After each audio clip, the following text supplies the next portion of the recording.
oğlum. Yalan danışma. Defalar açtım. Yalan danışma. Başımdan düşen. Yalan danışma. Burada oğlum. Yalan danışma. Gelin bu çantamanın izle. Yalan danışma. Nerede? Yalan danışma. Sen kişi değilsin. Sen ömürlük oğlum, ceza. sen noktaya Sen koydun. ömürlük ceza. Ömürlük ceza. Sana ömürlük ceza. Ben sana deyirəm ki, o deyir ki, sən qızını Abi, alın bir abi. dəqiqədə, imkan verin də, təcavüz eləyib sonra öldürür.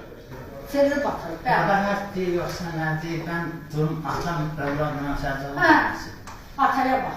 Yaxşı, Yəni, Aynen. eləmirsən, eləməmişsən, hər yox. Ölmezsin Allah. Kendine niye yalatıptı? sakin. Son ver ona. Kendine niye yalatıptı? Sakin.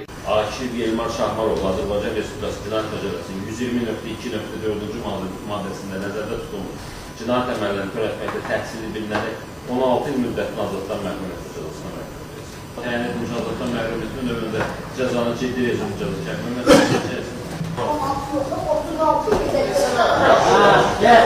36 yok. Gel efendim bak. Gel. Gel.